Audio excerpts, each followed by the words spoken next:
السلام عليكم ورحمة الله وبركاته. أعزائي الأهلاوية في كل بيت، أعزائي الأهلاوية في كل مكان. الحلقة بتاعت النهاردة مش طويلة جدا، مش طويلة خالص. هنتكلم بس فيها على كام نقطة كده، ومش يعني حاجات خفيفة كده كده، يعني على الرايق. هقول لك حاجة، أنا لخصت الماتش في 7 نقط. الحلقة زي ما قلت لك مش هتبقى طويلة، فركز معايا وما تنساش اللايك، بالله عليك ما تنسى اللايك. رقم واحد، ال90 دقيقة قدام حرس الحدود بيقولوا كفاية يا عماد يا نحاس. 90 دقيقة كاملة شاهدنا فيها جميع القرارات الخاطئة اللي ممكن أي مدير فني يعملها أثناء أي مباراة. هقول لكم عليها أكيد.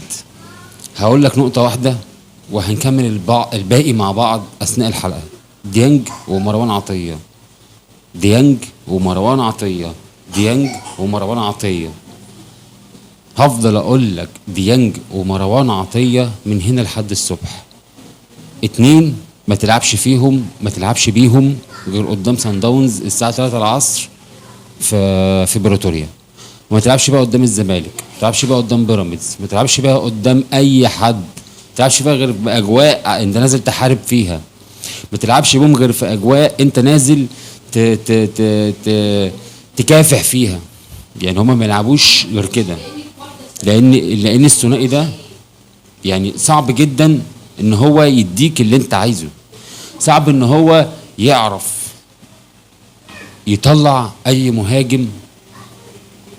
هتلاقي صعوبة كبيرة جدا جدا جدا جدا جدا.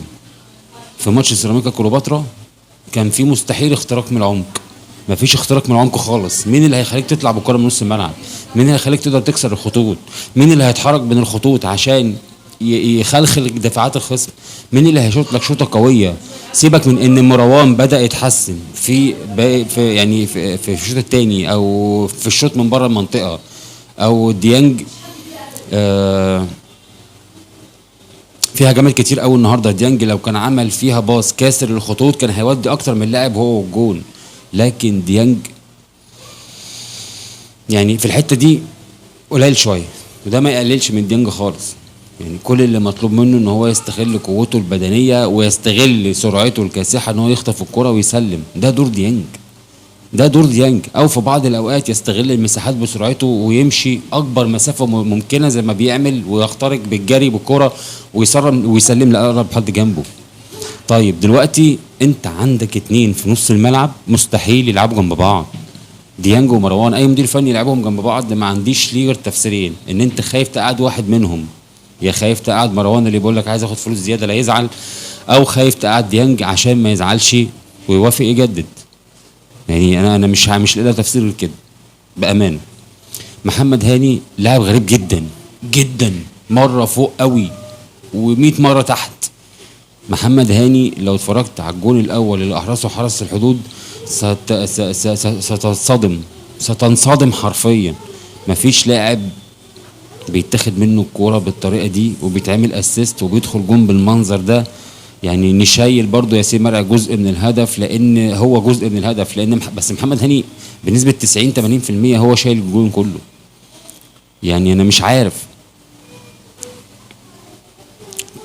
ال الهدف طبعا اللي جه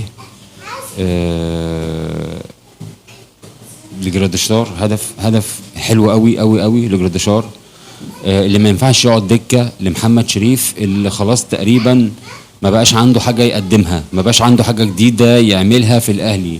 انا لو نزلت لعبت في الاهلي، انا لو نزلت لعبت مهاجم في الاهلي اعتقد ان انا ممكن ابقى احسن من كده. والله العظيم 3 بجد ابقى احسن من كده. خليني بقى اتكلم معاك شويه في بن شرقي. عنده كميه كسل غير طبيعي. بن شرقي تحس ان هو انا بلعب، انت نزلتني انا بلعب اهو.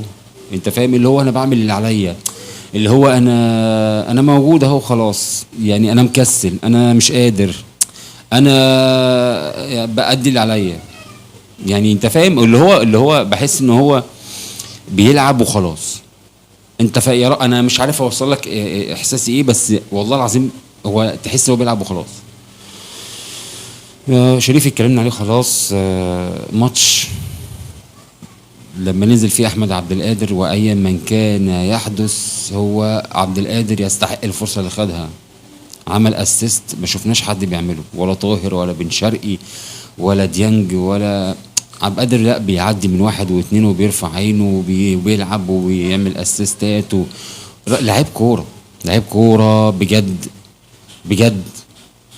بن شرقي تحس ان هو بيكسل ينهي الهجمه بشكل حلو، وتريزيجيه نفس الكلام. والله الماتش ده يعني نص الملعب مش عارف ماله، ما فيش نص ملعب. يعني ما كانش في نص ملعب في ماتش الاتحاد، في ماتش حرس الحدود النهارده خالص خالص.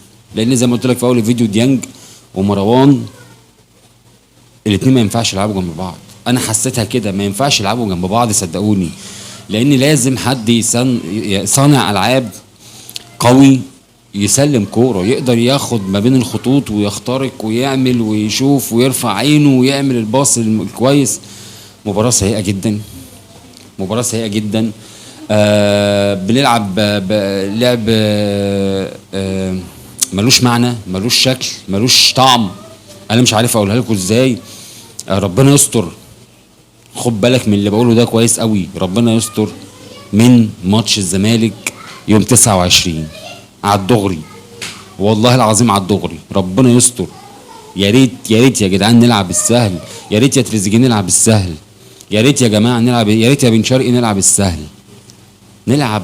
نلعب تيكي تاكا كده، وانتو هات خد وهات، والدنيا تمشي والمصحف هتمشي زي الفل. انما هي كل ما في الموضوع ان كل واحد فيكو عايز يقول انا النجم، كل واحد فيكو عايز يقول انا اللي بعمل كل حاجه في الكوره، ودي مش هتيجي وعمرها ما هتيجي.